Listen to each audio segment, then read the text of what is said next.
네, 지난 2025년도네요. 25년 10월 16일부터 올해 1월 15일까지 있었던 1대3 일기 간증을 하겠습니다. 저는 최근 1대3 공부를 통해 제 안에 오랫동안 놓치고 있던 신앙의 균형을 다시 붙잡게 되었습니다. 이 공부를 함께 하게 된 배경부터 하나님 은혜가 참 놀랍습니다. 우리 목장은 목장 모임 참석률을 두고 기도하던 중이었는데 마침 2025년 하반기에 삼공부 개강 소식을 들었습니다. 그때 하나님께서 목장 식구들과 함께 공부하면 좋겠다는 마음을 주셨습니다. 목녀님과 상의하던 중에 목장 모임이 있는 목요일에 일태의 삶이 개강한다는 소식을 듣게 되었고, 그래 이건 분명 하나님 인도하심이야 라는 생각이 들어보고 확신이 들어서 7명의 목장 식구가 함께 수강하기로 결단하게 되었습니다. 사실 그때 제 일터의 모습은 많이 지쳐 있었습니다. 회사 입사 후에 처음 맡는 업무였고 새 일에 대한 압박감 속에서 새벽 6시 30분에 출근해 밤 10시가 넘어야 퇴근하는 일이 반복되다 보니 마음에 여유도 없어지고 15년간 꾸준히 써왔던 묵상 일기조차 손에 잡히지 않던 날이 많았습니다. 출근길에는 늘 머릿속에 일이 가득했고 퇴근길에는 피곤함과 뿌듯함이 공존했습니다. 교회 일과 직장, 가정 모두 얽히다 보니 마음속에 우선순위가 자꾸 흔들리기도 했습니다. 하나님을 향한 사랑이 식은 건 아니었지만 일상이 너무 바쁘다 보니 그 사랑을 표현할 능력이 없어졌다고 해야 맞을 것 같습니다. 그런 저에게 하나님께서는 느리지만 분명한 방법으로 새로운 은혜의 길을 열어주셨습니다. 일태의 삶 첫날 목장 식구들과 함께 앉아있으니 마치 목장 모임을 또 하나 하는 것 같은 마음이 들었습니다. 서로 익숙한 얼굴, 따뜻한 분위기, 금세 마음이 열렸습니다. 인도해 주신 지휘한 목사님의 격려와 섬김은 공부 내내 위로가 되었습니다. 특히 이 말씀이 기억납니다. 여러분, 오늘 여기 피곤한 몸으로 오신 것 자체가 하나님이 기뻐하실 헌신입니다. 그 한마디가 제게는 무겁게 누르던 피로를 녹여주었던 것 같습니다. 공부 중에 마음에 가장 남았던 주제는 세상 속에서 오아시스가 되라 하는 주제였는데요. 그 단원을 묵상하던 중에 제게 떠오른 한 장면을 소개하고자 합니다. 저희 아파트 엘리베이터에서 늘 마주치던 청년이 있었습니다. 어느 날 평소처럼 안녕하세요 하고 제가 인사를 건넸는데요. 그 청년은 제 눈을 한 번도 보지 않고 그냥 고개만 까딱 이렇게 하는 겁니다. 순간 너무 당황스럽고 무안하기도 했거든요. 근데 그 뒤로 이제 청년을 마주칠 때마다 저는 계속 인사를 했습니다. 그런데 그 반응도 아주 일관성 있게 똑같이 까딱 이렇게 하는 거예요. 제 아들뻘 좀 되는데요.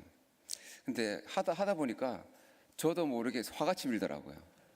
그래서 뭐가 대단하다고 저럴까? 이런 생각이 들었습니다. 그러던 어느 날 그 청년의 아버지로 보이는 분과 엘리베이터를 함께 타게 되었습니다. 근데 놀랍게도 제가 그분께 인사를 하니까 그분도 그 아들처럼 까딱하는 거예요. 그래서 그때 이해가 딱 되더라고요. 저 가정의 문화가 저렇구나. 그래서 마음이 이상하게 저도 모르지만 긍휼함이 생겼습니다. 그 후로 그 청년을 만나면 여전히 저는 먼저 인사를 했습니다. 그러다가 어느 날 그 청년 품에 작은 강아지를 안고 있었던 기억이 나거든요. 그때 제가 기회를 놓치지 않았죠. 그러면서 제가 강아지를 보고 아이고 강아지 이쁘네요 라고 먼저 말을 건넸습니다. 그랬더니 짧은 순간에 그 친구가 의외로 막 얘기를 하는 거예요. 강아지 이름은 뭐고 성격은 어떻고 말을 제가 걸지 않았거든요. 근데 자기가 스스로 막 얘기를 하는 거예요. 깜짝 놀랐습니다. 그러면서 제가 의외로 자연스러운 대화와 그 웃음이 있는 것을 보고 제 마음이 순간 따뜻해졌습니다. 하나님께서 작은 인사 하나를 통해 제 마음속의 교만과 편견을 녹이신 것 같습니다. 그 일을 통해 저는 제 마음속의 동기를 돌아보게 되었습니다. 내가 친절을 베푼 이유가 단지 예의 때문이었는지 아니면 그 영혼을 향한 사랑 때문이었는지 하나님께서 그 작은 사건을 통해 제 안에 진짜 사람을 향한 태도를 점검하게 하셨습니다.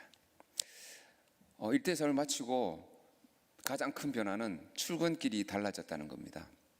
매일 주차장에 차를 세우고 내리기 전에 짧게 묵상한 말씀을 떠올리며 기도합니다. 이렇게요. 성령님, 오늘도 저와 동행해 주세요. 겸손하고 담대하며 긍정적이고 통찰력 있는 하루가 되게 도와주세요. 이렇게 하고 차에서 내리거든요. 그러면 제 마음에 뭔지 모를 뿌듯함과 자신감이 막 불끈불끈 솟아오릅니다. 또한 회사에서 저희 개인 핵심 목표와 성과를 세우라고 이렇게 하거든요. 그래서 그 항목 중에 제 믿음의 실천 항목을 넣게 되었습니다. 그 내용은 그리스도인으로 하루 한 가지 선행하기, 그리고 묵상일기 기록하기였습니다. 하나님과 약속을 회사 목표 속에 넣으니까 제 일터가 곧 예배의 자리로 바뀌는 느낌이 생겼습니다. 저는 지금 직장 선교회 회장으로 섬기고 있습니다. 본의 아니게. 지난 1월 달에 회원들과 함께 첫 모임을 갖고 식사하며 모임의 비전을 나누었습니다. 아직 상황이 변한 것은 하나도 없지만 하나님께서 가라고 하셨으니 하나님께서 책임지실 겁니다. 그러니 우리는 믿음으로 하루하루 걸어갑시다. 물론 여전히 저는 가정, 직장, 교회라는 새 영역 속에서 분주하게 현재도 살아가고 있습니다. 하지만 이제 은혜 받은 마음을 잊지 않기 위해 다음 세 가지를 하고 있습니다. 출근길 묵상과 기도, 하루 한 가지 선행, 그리고 5분 2초의 원리 실천하기. 5분 2초의 원리는 5초 안에 시작하고 2분 동안 실천하는 겁니다. 매일 적용하려고 합니다. 그리고 성실히, 그리고 은혜 안에서 살아내고자 노력하며 작은 순종을 이어가고 있습니다. 13주 동안 섬겨주신 목사님, 함께 길을 걸어주신 노동균 장로님, 김현순 집사님, 그리고 우리 포도나무 목장 식구들 모두에게 진심으로 감사드립니다. 이 길을 통해 제게 주신 하나님의 메시지는 분명했습니다. 세상이 너를 통해 나를 알게 될 것이다. 이제 저는 그 말씀을 가슴에 새깁니다. 그렇다고 해서 제가 극적으로 변화된 것은 아닙니다. 여전히 똑같습니다. 하지만 조금씩 노력하며 나아갈 것입니다. 하나님께서 저와 함께 하심을 저는 믿습니다. 그리고 이제 저는 그 말씀대로 일터와 가정과 교회에서 조용히 하나님의 향기를 전하는 사람으로 살기를 소망합니다. 지금까지 제 간증 들어주셔서 감사합니다. 하늘 복 많이 받으세요.